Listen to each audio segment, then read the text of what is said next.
ఓ joke చెప్పాలి మీకు. చెప్పండి. ఇప్పుడు ఈ ఆర్టిఫిషియల్ ఇంటెలిజెంట్ వచ్చింది, దానివల్ల ఈ చిత్రాలు అవి బాగా వస్తున్నాయి చాలా అందంగా. కృష్ణుడు వాలికి బొమ్మమూతి పెట్టి కూర్చున్నాడు. యశోద కళ్ళజోడు పెట్టి, నాన్న ఎందుకురా అలక, నెక్స్ట్ ఇయర్ నీకు కూడా కట్టిస్తారులే మందిరం, మధుర గురించి కదా. కానీ యాక్చువల్గా వాడు ఔరంగజేబు గాడు ఆ విగ్రహాన్ని మెట్లలో వేసి చేశాడు.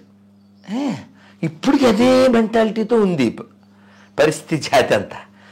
నేను బాధపడే విషయం ఏంటంటే, ప్రపంచంలో ఎక్కడ పాడుబడిన మసీదు ఉండదు, ఎక్కడ పాడుబడిన చర్చి ఉండదు, ఎక్కడ మసీద్ నుంచి చర్చి నుంచి డబ్బులు రావు. కానీ మన దేశం ఎంత గొప్పదో, డబ్బులేమో గుళ్ళోంచి ఎత్తిపోతారు, బంగారం గుళ్ళోంచి ఎత్తిపోతారు, ఆలయాలు దేవాలయాలు మింగేస్తారు, కొత్త చర్చి నిర్మాణానికి నియోజకవర్గానికి కోటిస్తుంటారు, పాడైన గుళ్ళు ఇక్కడే ఉంటాయి, హిందువులు మెజారిటీగా ఉంటారు, అన్ని మతాలు సమానం అంటారు. ఎంత ప్రమాదం అసలు. ఎవరు? నువ్వు మీన్స్ అన్నీ ఒకటే అనేటువంటి దగుల్బాజీ ప్లాస్టిక్ హిందూస్ అనాలి.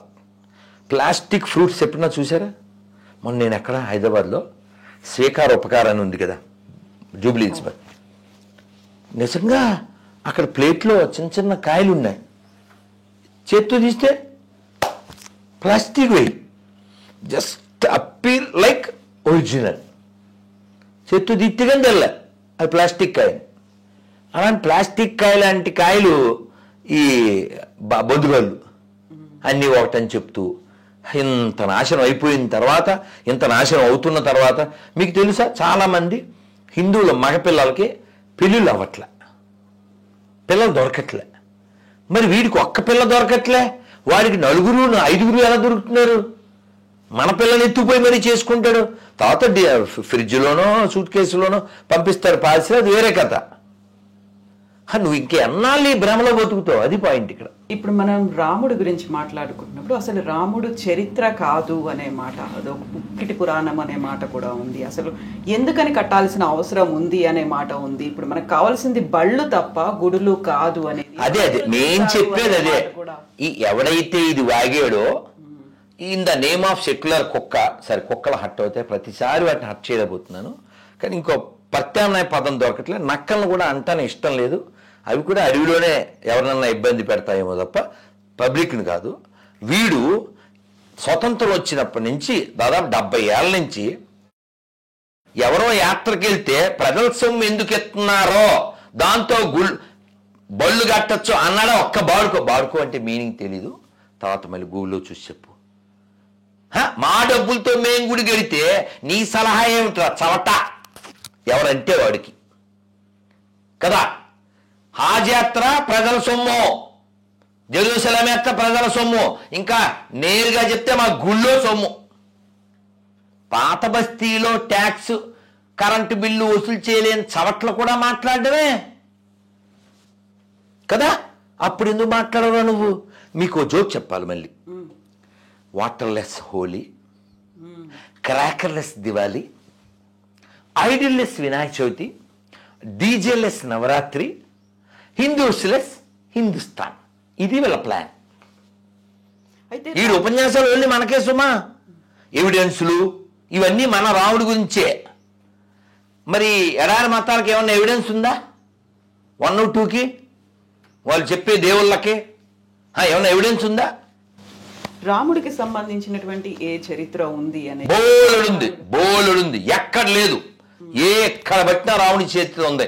Not only in India, include Indonesia, include other Mauritius, so many places, not 1, 2, so many. ఇంతెందుకు, భద్రాచలం చరిత్ర కాదా? గోల్కొండ చరిత్ర కాదా? ఇలా రాముడు లేని ఒంటిమెట్ట చరిత్ర కాదా? ఇవే చరిత్ర అయినప్పుడు అయోధ్య ఎందుకు చరిత్ర కాలేదు? పోనీ కాసేపు ఈ కమ్యూనిస్ట్ అంటారో, పేటీఎం బ్యాచ్ అంటారో, సెక్యులర్ అంటారో, లేకపోతే ఎడారి మతాలు అంటారో, ఏ పేరన్నా పెట్టండి, పోనీ వీళ్ళనే చెప్పండి, అయోధ్య రాముడికి సంబంధం లేకపోతే ఎవరికి సంబంధం? పోనీ చెప్పండి. మీకు ఒక సిమిలర్ కోసం చెప్తున్నా. నిన్న ఒక కామెడీ పీసు, అతని పేరు విజయ్ కుమార్, ఓ పాస్టర్, మనవాడే, మనకు పుట్టిన వాళ్ళే, ఏం బయట వాళ్ళకి ఏం పుట్టలే, కాబట్టి వాళ్ళ అమ్మ నాయన పేరు అడగండి, ఎవరన్నా చెప్తారు. అయితే అతను మనం భారతదేశం ఏ మతానికి సంబంధం లేనిది అని చెప్పేస్తున్నాడు. నాకు అర్థం కాదురా, నాకు అర్థం కాదు. ఒక నది పేరు చెప్పండి అమ్మ, మీరే ఓ నది పేరు చెప్పండి. ఈ ఊళ్ళో ఏముంది? విజయవాడలో కృష్ణ, ఓకే, ఇంకో నది గంగా, ఇంకోటి యమున కదా. మీరు ఏ నది పేరు చెప్పండి. ఈ నదుల పేర్లన్నీ హిందూ పురాణాల్లోనే ఉంటాయి, హిందూ గ్రంథాల్లోనే ఉంటాయి. మహాభారతంలో గంగ గురించి ఉంది, భాగవతంలో గంగ గురించి ఉంది, రామాయణంలో గంగ గురించి ఉంది కదా. ఈ దొంగల గురించి ఎందుకు ఉంటుందండి కదా. ఇది హిందూ దేశం. ఇది include so called Muslims and Christians also Hindus. నువ్వెవడో చెప్పడానికి? పోనీ నీకు డౌట్ వస్తే డిఎన్ఏ టెస్ట్ చేయి. నాది, అస్దుద్దింది, ఇమాన్యుయల్ది, ముగ్గురిది ఒకే డిఎన్ఏ ఉంటుంది. ఎందుకని చెప్పనా? James father Jackson, hi, Jackson father Jaipal, Jaipal father Jairam, grand father ఒక్కడే, గతమంతా మనదొక్కటే. పోని నువ్వు పాటలు పాడేస్తున్నావు రాధమోహన్ దాస్ అంటారేమో. ఈ నా మాటలు కాదు. ఫారూక్ అబ్దుల్లా తెలుసా? ఎవరతను? Jammu Kashmir ex CM. గులాం నబీ ఆజాద్ తెలుసా? అతను కూడా ఎక్స్ సీఎం. ఇద్దరు చెప్పారు. ముఫ్తీ మొహమ్మద్ మెహబూబా, ఆవిడ కూడా ఎక్స్ సీఎం ఆఫ్ కాశ్మీర్. ముగ్గురు చెప్పారు. ముగ్గురులో ఒకరో ఇద్దరో శివుడికి అభిషేకం కూడా చేసి, మా పూర్వీకులంతా హిందువులే, అప్పుడు మెడ మీద కత్తి పెడితే మేము మారాము, మా మూలం ఇదే, ఇస్లాం రాకముందే కాశ్మీర్ ఉంది, శంకరాచార్యుల వారి పీఠం ఉంది. ఇంకా వాళ్ళు చెప్పినా నువ్వు వినవా? కరసేవకుడిగా రాధా మనోహర్ దాస్ ఇప్పటిదాకా ఒక కరడుగట్టిన హిందుత్వవాది లేకుంటే జాతీయవాది ఇవన్నీ అనుకున్నప్పుడు కరసేవకుడిగా కూడా 92లో వెళ్ళొచ్చారు. అప్పుడు జరిగినటువంటి సంఘటనలు సో ట్రెమెండస్, అద్భుతం. అయితే మమ్మల్ని ఎక్కడో ఒక స్కూల్లో ఎక్కడో పెట్టారు, ఇటాల్సీలో దింపేశారు మమ్మల్ని. మేము ఏదో రైలు ఎక్కాం, ఐ థింక్ 92లో జీటీ ఎక్స్ప్రెస్. మమ్మల్ని అక్కడ ఇటాల్సీలో దింపేశారు. ఏవో నిన్నటో రొట్టెలు ఏవో ఉంటే బిస్కెట్లు వాటితో అల్లా సరిపెట్టి తర్వాత మళ్ళీ ఇంకో దాంట్లో తీసుకెళ్ళారు. మొత్తానికి ఫైనల్లీ మేము దాదాపు డిసెంబర్ 6, 92 అంటే నవంబర్ 28 ఎప్పుడో ఒక ప్రెస్ మీట్ పెట్టి పబ్లిక్లో జై శ్రీరామ్ అని చెప్పుకుంటూ మేమంతా రైలు ఎక్కాం, వెళ్ళాం. అదే అక్కడ దింపారు ఇటాల్సీలో. అక్కడి నుంచి మళ్ళీ ఇంకో రైల్లో. మొత్తానికి మంచి చలికాలం కదా డిసెంబర్, అద్భుతంలేండి. అది అంతా తలుచుకుంటేనే ఆనందం. అక్కడ మాకు టెంట్లు వేశారు, కింద గడ్డి ఏవో ఆ పరుపులు ఏవో వేశారు. మాకు అన్ని పూరీలు చపాతీలు ఇవే. ఆ ఇచ్చిన వాళ్ళలో కొందరు ముస్లిమ్స్ కూడా ఉన్నారు. నాకు బాగా గుర్తు. వాళ్ళు ఏవో పచ్చడి పెట్టేవారు, ఊరగాయ లేకపోతే బఠానీ కూర పెట్టేవారు, బెల్లం మొక్కలు కూడా పెట్టేవారు.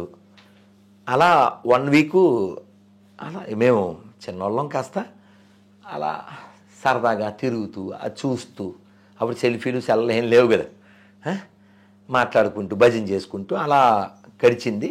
ఆ చుట్టుపక్కల అవి చూస్తూ డిసెంబర్ 6 అలాగే సభ జరుగుతుంది. లక్షల మంది ఉన్నారు, మేము కూడా ఉన్నాం. తర్వాత హఠాత్తుగా జై శ్రీరామ్ నినాదం పెద్దగా పెరిగింది. కరసేవకులు ఆ బానిస కట్టడం దాన్ని చూసి వారు ఇప్పుడు అది రాముడి యొక్క జన్మస్థలం, అక్కడ అది ఉండడం భావ్యం కాదని భావించారు. వందల వేల మంది ఒక్కసారిగా వెళ్ళారు. ఆ కట్టడం 12 ఆ టైం మధ్యాహ్నానికి ఆ పైన డూమ్ కూలింది. తర్వాత 5ంటికో సాయంత్రానికి 6ంటికి క్లియర్ అయింది. రాత్రి 12, రాత్రి 10 ఆ టైం నుంచే అవి తొలగించడం జరిగింది. రాముడి యొక్క జన్మభూమిలో తాత్కాలికమైన నివాసాన్ని మళ్ళీ పునర్నిర్మాణం ఊరికే ఇటుకలు ఒక టెంట్ లాగా టెంట్ వేసి ఆ ఇటుకలు సిమెంటు పేర్చిన చేతుల్లో నా చేతులు కూడా ఉన్నాయి. అది రామచంద్రమూర్తి యొక్క అనుగ్రహం. మీరు చూడొచ్చు, రాముడి పేరు మీద ఏ దేశాలు పుట్టలే. జై శ్రీరామ్ అని కొత్త దేశాలు పుట్టలే. దేశాలని చీల్చి కొన్ని లక్షల కోట్ల మందిని చంపి ఇన్ ద నేమ్ ఆఫ్ ఏ పుట్టినయో మనకు తెలుసు. కాబట్టి మనకు ఉపన్యాసం ఇవ్వడానికి ఎవ్వడో సరిపోడు. ఇప్పుడు కరసేవ కోసం వెళ్ళిన దాంట్లో చాలా మంది తెలుగు వాళ్ళు ఉన్నారు. అక్కడ కరసేవకపురం అని ఏర్పడింది కూడా. బలి చెప్పారు. పుల్లారెడ్డి గారు ప్రధాన మహానుభావుడు, కీలక పాత్ర, మహానుభావుడు. ఆ కరసేవకపురానికి సంబంధించినటువంటి స్థలాన్ని కూడా కొని అక్కడ ఇచ్చింది. ఆ అయోధ్య కోసం వెళ్ళిన బాబ్రీ మసీదును కూల్చడానికి వెళ్ళిన వాళ్ళు కూడా చాలా మంది ఆ కరసేవకపురం నుంచి వెళ్ళారు, అక్కడే షెల్టర్ తీసుకున్నారు అనేది ఇప్పుడు కూడా తెలుసు మీకు. మేము 3-4 ఏళ్ల క్రితం వెళ్ళాం. ఎప్పుడు వెళ్ళాను నేను రాంపండి వెళ్ళాం కదా. ఈ అర్ధకుంభమేళా జరిగింది 2019. మేము అక్కడే స్టే చేసాం కరసేవకపురం. ఇప్పటికి కీలకమైనటువంటి నిర్ణయాలు కావచ్చు అవన్నీ కూడా అక్కడే కరసేవకపురంలోనే జరుగుతూ ఉంటాయి. అవును.